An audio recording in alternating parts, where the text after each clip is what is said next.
Hello everyone, आप सभी का स्वागत है मैग्नेट ब्रेन्स हिंदी पर। मैग्नेट ब्रेन्स हिंदी एक ऐसा प्लेटफॉर्म है जो हिंदी माध्यम की कक्षा 7वीं से लेकर कक्षा 12वीं तक का संपूर्ण पाठ्यक्रम बिल्कुल निःशुल्क में उपलब्ध करा रहा है। मैग्नेट ब्रेन्स का मतलब है फ्री एजुकेशन। आपको यहां पर किसी प्रकार का कोई पेमेंट नहीं करना है, ना ही कोई सब्सक्रिप्शन परचेज करना है। सभी वीडियोस आपके लिए बिल्कुल निःशुल्क हैं, वो भी क्वालिटी कंटेंट और क्वालिटी टीचर्स के साथ उपलब्ध होते हैं। अब बात करेंगे कि इस टॉपिक में हम पढ़ेंगे क्या, या ये वीडियो जो होगा वो टॉपिक क्या होगा इस वीडियो का।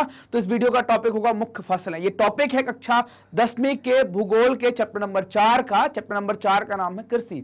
तो कृषि संबंधित हमने कई सारे वीडियोस और देख लिए थे, जैसे शस्य प्रारूप, क्रॉप पैटर्न के बारे में हमने बात करा था, रबी खरीफ जायद के बारे में बात करी थी, हमने टाइप ऑफ फार्मिंग के बारे में बात करी थी कि कृषि के प्रकार जो हमने देखे हुए थे सारे हम वीडियो पहले देख चुके हैं। तो आज हम बात करने वाले मुख्य फसलें।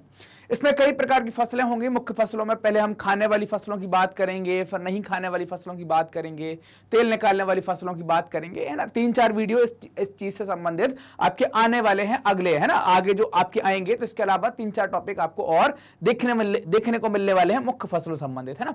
तो अब चलिए बात करते हैं कि मुख्य फसलें क्या है।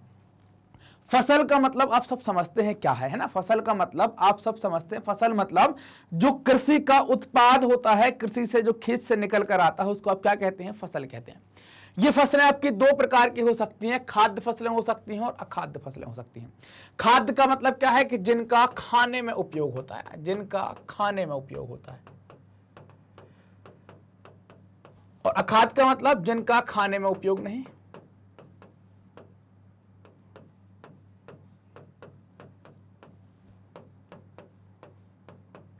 जिनका खाने में उपयोग नहीं उनको अखाद्य कहेंगे। तो खाद्य मतलब जो खाएंगे, जैसे गेहूं हो गया, चना हो गया, दालें हो गई, ये सब खाद्य हो गई। अखाद्य में मतलब जैसे कॉफी आ गई, है ना, रबड़ आ गई, तो ये सब क्या हो गई, आप इनको डायरेक्ट खाते नहीं है, तो ये क्या हो जाएंगे, आपकी रबड़ हो गई, है ना, या और दूसरी फसलें आ गई, तो ये सब क्या हो जाती हैं, आपकी अखाद्य फसलें हो जाती हैं। अब जो फसलें हैं वो किस पर निर्धारित होती हैं, फसल को कौन निर्धारित करता है, कैसे, कौन सी फसल कहां होगी, उसके लिए मिट्टी बहुत जरूरी है। अब आप सोचो, कपास की फसल रेतीली मिट्टी में लगाने चले जाओ कैसे होगी, चाय की फसल को आप काली मिट्टी में लगाने लग जाओ तो कैसे होगी। तो मिट्टी पहली चीज हो गई। दूसरी चीज होती है जलवायु, वहां का मौसम कैसा है। जैसे चाय के पौधे को पानी की आवश्यकता अधिक होती है और बाजरे को पानी की आवश्यकता कम होती है। तो आपको मिट्टी भी अलग अलग, बाजरे को रेतीली कम उपजाऊ मिट्टी चल जाएगी, और चाय को कैसे चाहिए, ढालू वाली मिट्टी चाहिए। क्लाइमेट कैसा चाहिए, भाई वर्षा ज्यादा होती हो। और कृषि पद्धति के कारण देश के विभिन्न क्षेत्रों में अनेक प्रकार की फसलें उगाई जाती हैं। अगर हम अलग अलग प्रमुख फसलों के बारे में बात करें तो जैसे कहीं पर चावल आप समझते होंगे कि पानी बहुत चाहता है, कहीं पर गेहूं, कहीं पर मोटे अनाज, कहीं पर दालें, कहीं पर चाय, कहीं पर कॉफी, कहीं पर गन्ना, तिलहन, कपास और जूट। ये सब फसलें क्या हैं, सब अलग अलग जगह, एक सारी फसलें एक ही जगह नहीं होती, सब अलग अलग। कहीं चावल है, कहीं चावल गेहूं होता है, कहीं गेहूं और गन्ना हो जाता है, कहीं चावल और जूट हो जाता है। अलग अलग राज्यों की अपनी विशेषताएं हैं, अलग अलग क्षेत्रों में ये पैदा होती हैं। और इन फसलों के पीछे कारण क्या है कि अलग अलग जगह अलग अलग मिट्टी, जलवायु, कृषि पद्धति, इन सब के कारण ये फसलें अलग अलग तरीके से बटी हुई हैं, अलग अलग क्षेत्रों में आती हैं। ये फसलों की फोटो आप देख पाए, अलग अलग एक खेत होता है इस तरीके से जैसे आप देख रहे हैं ज्वार का, देख रहे हैं ये दालों का पौधा है, ये कपास का पौधा है, ये मूंगफली का पौधा है, ये मक्के का पौधा है, चावल का पौधा है। तो इस तरीके से क्या होता है भाई, अलग अलग जगह पर अलग अलग फसलों का हम उत्पादन कर पाते हैं। क्या आपने देखे थे इसके पहले पौधे? सही बताना, गलत मत बताना, है ना। आपने देखे, जो लोग किसान होंगे, जिनके यहाँ पर खेती होगी, उन्होंने तो देखे होंगे। क्या आपने सारे पौधे देखे हुए थे, है ना। तो आप इनको एक बार देखिए भी, चूंकि हमें पता होना, चूंकि हम लोग खाते हैं चीजें, तो हमें पता होना चाहिए किसका पेड़ कैसा दिखता है। तो आपको ये जानना जरूरी है। तो आप भी कोशिश करें कि भाई आप मोबाइल चलाते हैं तो आप देखें, थोड़ा सर्च कर लिया करें कि भाई इसका पौधा क्या। तो थोड़ा सा हमें जानकारी, कोई ऐसा नहीं कि हमको घास दिखा दे, बोले देखो इस पर, जैसे अकबर बीरबल की कहानी आपने सुनी होगी। अकबर को जानकारी कम थी फसल के बारे में, तो बीरबल ने कह दिया कि हम हीरे जवाहरात उगाएंगे और अरबी की सब्जी लगा दी। आपने चुटकुले पढ़े होंगे ना ऐसे। तो हमारे साथ ऐसा चुटकुला ना बन जाए, फिर आपको चिंटू पिंटू के चुटकुले देखने पड़े। तो समझ रहे हैं ना। तो आपको जानकारी होनी चाहिए इन सारी चीजों की। तो सबसे पहली फसल की बात करते हैं। पहली फसल है चावल। चावल को पहले नंबर पर डालने के पीछे कारण क्या है कि भारत में अधिकांशतः खाई जाने वाली जो फसल है, प्रमुख खाद्य फसल जो है चावल, भारत में अधिकांश लोगों के द्वारा चावल को खाया जाता है, चावल से अपना पेट भरते हैं। अलग अलग जगह कहीं दाल चावल खाते हैं, कहीं बैगन चावल खाते हैं, कहीं मछली चावल खाते हैं, कहीं रसम चावल खाते हैं, सब जगह अलग अलग है, लेकिन चावल को खाते लोग हैं। चावल ये आपने देखा होगा, आपने अब हो सकता है आप खाकर ही बैठे हो दाल चावल, बोले सर वाह मजा आ गया, चावल ही खाया है, चावल ही हम बैठे, है ना। तो चावल क्या है, भारत के अधिकांश लोगों का प्रमुख खाद्यान्न होता है चावल, बहुत सारे लोग चावल खाते हैं। चीन के बाद दूसरा सबसे बड़ा उत्पादक देश जो है वो भारत है, मतलब चावल के उत्पादन में भारत की रैंकिंग कैसी है, सेकंड नंबर पर भारत आता है। यह एक खरीफ की फसल है। खरीफ मतलब क्या हो गई कि मानसून के साथ बोई जाती है, और जैसे ही सितंबर अक्टूबर का महीना आता है तो उसको काट लेते हैं ना, जून जुलाई वाला जो टाइम है उस टाइम पर हम उसकी बुआई करते हैं, बाद में इसको काट लेते हैं। चावल के लिए तापमान उच्च चाहिए है, लगभग 50 डिग्री प्लस सेंटीग्रेड का आपको चाहिए, ऐसे है ना, ये सी मतलब सेंटीग्रेड के बारे में बात कर रहे हैं, तो आपको 25 डिग्री, 50 नहीं 25 डिग्री सेंटीग्रेड का, 50 तो मतलब मर जाएंगे ना, 25 डिग्री सेंटीग्रेड का क्या है, इतना तापमान आपको चाहिए। साथ ही साथ वर्षा कितनी हो, 100 सेंटीमीटर प्रति वर्ष वर्षा वहां पर औसत होती हो, तो उस इलाके में आप चावल का उत्पादन कर सकते हैं। चावल का खेत आपने देखा हो कुछ इस तरीके से चावल का खेत हम तैयार करते हैं, ऐसे कर देते ना चावल के खेत को, याद है कि नहीं, देखिए होंगे जगह जगह। अब इसमें क्या करते हैं कि इसमें भर देते हैं पानी, क्या भर देते हैं, इस पर भर देते हैं अपन पानी, है ना,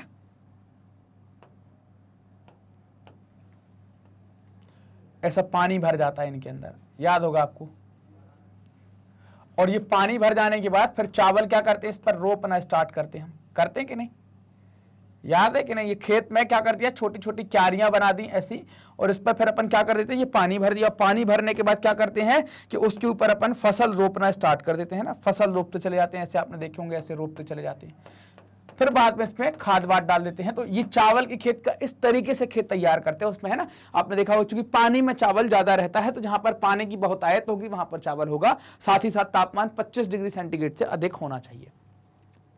चावल के बारे में बात करें तो उत्तर और उत्तर पूर्व, है ना, मतलब उत्तर और उत्तर पूर्वी मैदानों, तटीय क्षेत्रों और डेल्टाई प्रदेशों में उगाया जाता है। उत्तर मतलब उत्तर और उत्तर पूर्वी, मतलब ये उत्तर का जो विशाल मैदान है इसमें, और उत्तर पूर्वी मतलब ये ब्रह्मपुत्र घाटी। इसके अलावा क्या कहा जा रहा है, तटीय क्षेत्रों, तटीय क्षेत्र मतलब क्या हो गया, ये वाले क्षेत्रों में और इस वाले क्षेत्रों में इसको उगाया जाता है। इसके अलावा जैसे डेल्टाई क्षेत्र है, यहाँ पर सुंदरबन डेल्टा है, तो इन क्षेत्रों में।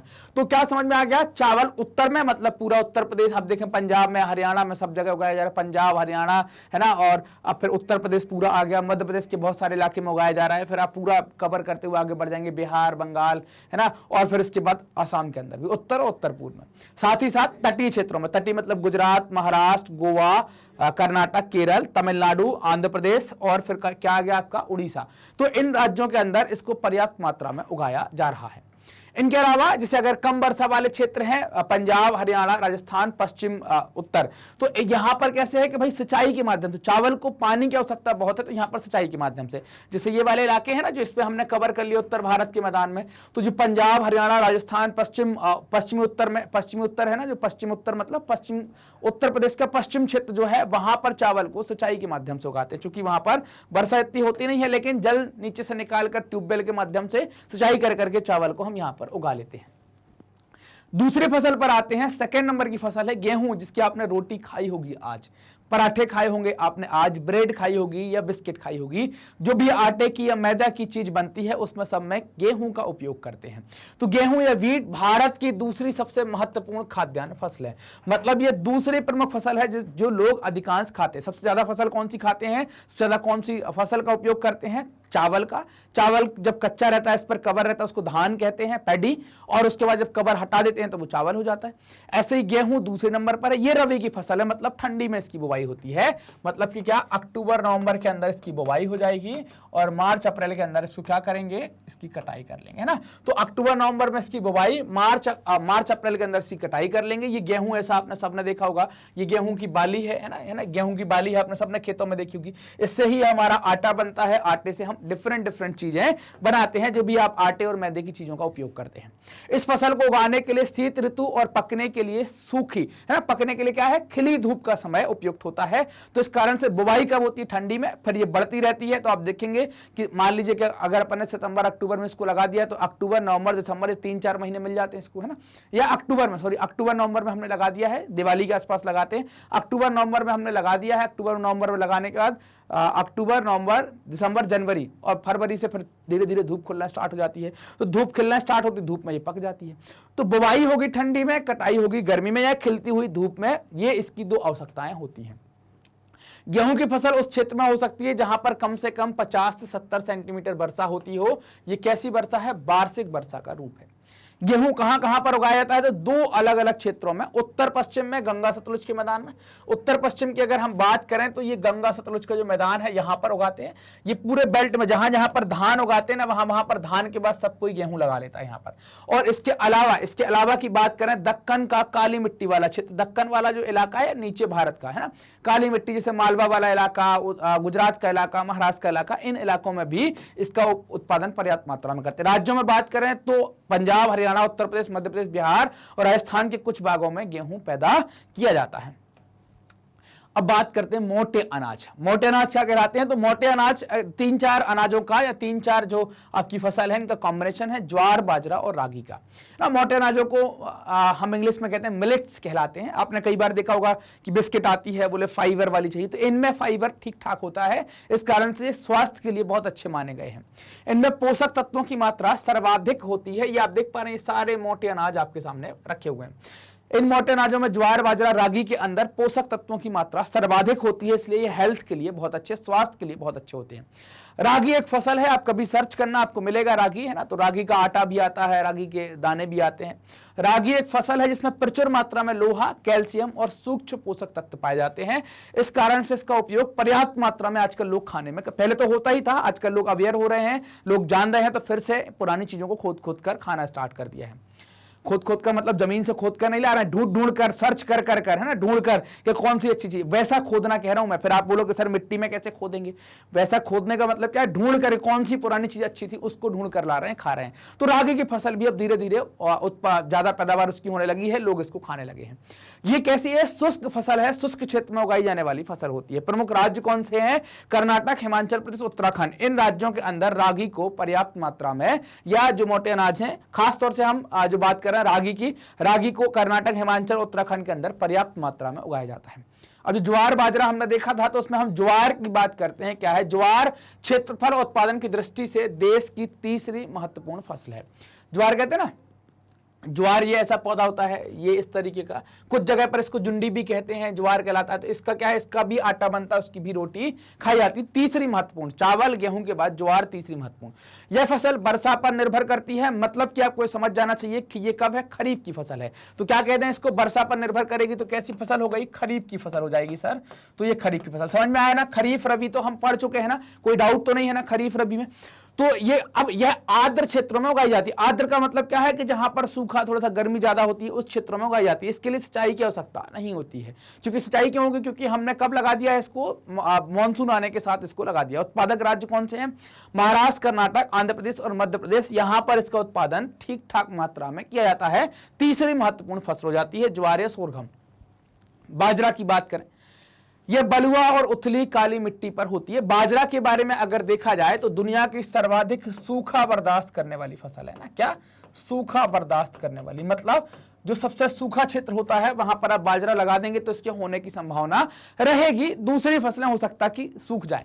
तो बाजरा बलुआ और उथली काली मिट्टी पर हो जाती है। खासतौर से प्रमुख राज्य देखेंगे राजस्थान, उत्तर प्रदेश, महाराष्ट्र, गुजरात और हरियाणा के अंदर, है ना। तो यहां पर ये प्रमुख राज्य हैं जहां पर इसको उगाते हैं। बाजरे की रोटी, सरसों दा साग, है ना, मक्के दी रोटी, सरसों दा साग, ये सब सुना होगा आपने। तो ये क्या है? ऐसे ही ये बाजरा वहां पर राजस्थान में पर्याप्त मात्रा में उगाते हैं और इसको खाते भी हैं। आप देख पा रहे होंगे ना, तो ऐसे इसको उगाते हैं, खाते हैं। मक्का एक खरीफ की फसल है। जो कॉर्न, भुट्टा जो आप खाते होंगे ना, कॉर्न आपने, है ना, कॉर्न स्वीट खाया होगा, स्वीट कॉर्न पिज्जा खाया होगा, खाए होंगे सबने। ऐसा कोई मतलब सब अब मन ही मन तो मुस्कुरा रहे होंगे कि सर क्या मन की बात कर दी आप, तो चढ़ी जाएंगे घर पर, पिज्जा खाएंगे पक्का, है ना। तो मक्का जो है, मक्का जो भुट्टा नहीं होता जो आप खाते हैं, भुट्टा, मकई के दाने, ये सब ऐसा नाम।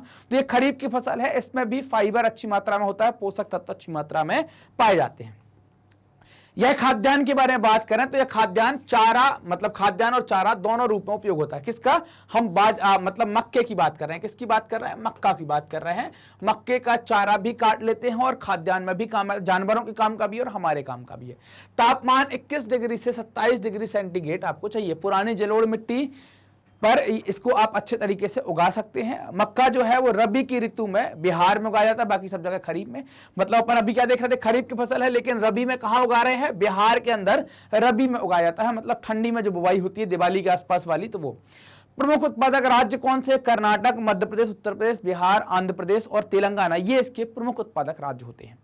आधुनिक प्रौद्योगिकी निवेशों जैसे उच्च पैदावार देने वाले बीजों, उर्वरकों और सिंचाई के उपयोग से मक्का का उत्पादन बढ़ा है ना। तो इनसे क्या हुआ कि मक्का का उत्पादन इन सबसे बढ़ा है, अब लोग करने लगे हैं ना। चलता है ना मक्के की रोटी, सरसों का साग, कई सारे लोग, कुछ लोग मक्के की रोटी और दूध के साथ खाते हैं। अलग अलग टेस्ट है, हर एक क्षेत्र की अपनी विशेषता है, खाते हैं लोग, इसको बड़ा पसंद करते हैं, अच्छी फसलों में से एक है। अब बात करेंगे दालों के बारे में। दाल बहुत महत्वपूर्ण साधन होता है, दालों से ही आपको प्रोटीन मिलता है। शाकाहारी व्यक्ति के लिए तो दाल बहुत महत्वपूर्ण है, क्योंकि प्रोटीन आपको इसी से मिलेगा। जब बच्चे होते हैं ना, छोटे बच्चों को अपने यहाँ पर भारत में अलग अलग जगह कहते हैं ना, दाल का पानी पिलाओ। दाल का पानी क्यों पिलाओ? कि जो प्रोटीन है वो दाल के पानी में आ गया। पिलाएंगे तो प्रोटीन क्या होगा? शरीर की ग्रोथ करेगा, शरीर को बढ़ाएगा, शरीर की तरक्की करेगा। तो दालें जो है प्रोटीन का अच्छा स्रोत मानी गई है, खासतौर से शाकाहारियों के लिए। भारत दालों का सबसे बड़ा उत्पादक भी है और सबसे बड़ा उपभोक्ता भी है। मतलब उपभोक्ता मतलब हम उपयोग भी कर लेते हैं और पैदा भी करते हैं, दोनों में हम क्या है? नंबर 1 है। जिसे दालों में बात करें, अरहर, उड़द, मूंग, मसूर, मटर, चना, ये सब क्या है? दालों के प्रकार हैं। आप देख पा रहे होंगे ये सारी दालें आपके सामने पड़ी हुई हैं। तो दालें क्या है? दालें प्रोटीन का अच्छा स्रोत होती हैं, शाकाहारियों के लिए प्रोटीन का अच्छा माध्यम है और सस्ता भी पड़ता है। जैसे प्रोटीन देने के लिए किसी को चिकन देने जाए तो वो खराब हो जाएगा, 2-5 दिन में फ्रिज में रखना पड़ेगा। दाल को बोरी में भरो, 6 महीने तक आप रख दो, बढ़िया, कोई दिक्कत नहीं है। तो ये स्टोरेज पर्पज से भी, मतलब इसका संग्रहण भी बहुत आसानी से कर सकते हैं। दालें दोनों फसलों में, दोनों ऋतुओं में उगाई जाती हैं, खरीफ में भी और रबी में भी। अगर हम रबी की दालों की बात करें तो कौन हो सकती हैं, खरीफ की दालों की बात करें तो कौन हो सकती हैं? बता पाएंगे क्या आप? आपके पास कुछ जवाब हैं क्या? तो कुछ कमेंट कीजिए कि रबी में कौन सी है और खरीफ में कौन सी है, बताइए। 2 मिनट जल्दी से कमेंट कीजिए, बाकी मैं तो बता ही दूंगा। यहां पर आप देखें कि आपको मटर मिल जाएगी, चना मिल जाएगा, 2-2 फसलें मैं बता देता हूं, बाकी आप बता देंगे। यहां पर आपको तुअर मिल जाएगी, तुअर न लिख के मैं क्या लिख दूं यहां पर? मूंग मिल जाएगी, उड़द मिल जाएगी। कई सारी जगह उड़द और मूंग अब गर्मियों में भी उगाने लगे हैं, जायद के अंदर भी इसको उगाना तैयार कर दिया है। बाकी के कुछ रबी में कौन सी दालें उगाते हैं उनका आप 1-2 के नाम जो है वो कमेंट करेंगे। खरीफ में और कौन सी दालें उगाते हैं उनके भी 1-2 के नाम आप कमेंट में जरूर डालेंगे, इसलिए मैंने क्वेश्चन मार्क छोड़ा है।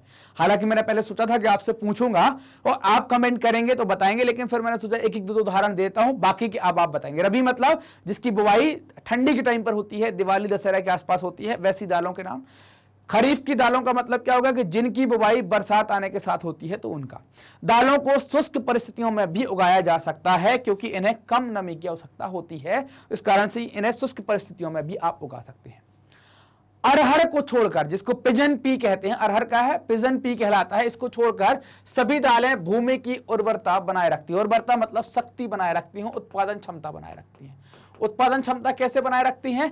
तो उत्पादन क्षमता वायु से नाइट्रोजन लेकर नाइट्रोजन का स्थायीकरण या उसका फिक्सेशन कर देती हैं, इस कारण से जमीन में नाइट्रोजन की कमी नहीं पड़ पाती। नाइट्रोजन लेकर क्या करती हैं? नाइट्रेट बना देती हैं, और जिसका उपयोग प्रोटीन बनाने में हो जाता है, और जमीन के अंदर नाइट्रोजन जो है उसकी कमी नहीं पड़ पाती, नाइट्रोजन वहां पर बना रहता है हमेशा, उसकी कमी नहीं हो पाती है। जैसे आपने देखा होगा ना कि हम खाद डालते हैं NPK, नाइट्रोजन, फास्फोरस, पोटेशियम, ऐसा कुछ सुना होगा। तो इसमें से जो नाइट्रोजन, अगर आपने उस खेत में दाल लगाई है अभी, तो अगली फसल के लिए नाइट्रोजन डालने की आवश्यकता है क्या? नहीं है। इसलिए इन्हें फसलों की आवर्तन मतलब रोटेशन में उपयोग करते हैं। जैसे इस बार लगा ली, अगले बार दूसरे खेत में, अगले बार तीसरे खेत, तो क्या होगा? हर एक खेत में नाइट्रोजन का कंटेंट अच्छा बना रहेगा। क्षेत्र कौन से होंगे? मध्य प्रदेश, राजस्थान, महाराष्ट्र, उत्तर प्रदेश, कर्नाटक, इन सब जगहों पर दालों का उत्पादन पर्याप्त मात्रा में किया जाता है ना। तो ये आप पूरा नक्शा आप देख पा रहे होंगे भारत का, कि अलग अलग जगह पर अलग अलग, जैसे कौन कौन से राज्य, मध्य प्रदेश में यहाँ पर उगा लेते हैं। इसके अलावा राजस्थान के अंदर उगा लेते हैं चना, पर्याप्त मात्रा, चने में बारिश मतलब पानी 1 या 2 लगाने पड़ते हैं। महाराष्ट्र आ गया, यहाँ पर भी उगाते हैं, तुअर की दाल पर्याप्त उगाई जाती है यहाँ पर। कर्नाटक के अंदर भी उगा लेते हैं, उत्तर प्रदेश के अंदर भी उगा लेते हैं, ये प्रमुख है ना। पंजाब हरियाणा के अंदर भी आपको काली दाल, दाल मखनी, है ना, तो ये सब आपको देखने को वहां पर मिलेगा। लगभग सब जगह होती है, लेकिन प्रमुख राज्य ये है जहां पर दालों को उगाया जाता है। तो हमने यहां पर ये प्रमुख फसलों में खाने वाली फसलों की बात करी है, मतलब जिनको हम खाते हैं, खाद्य में बात करी, और हमने दालें चूंकि वो भी खाने में उपयोग होती हैं, तो वो हमने यहां पर प्रमुख तरीके से बात करी है।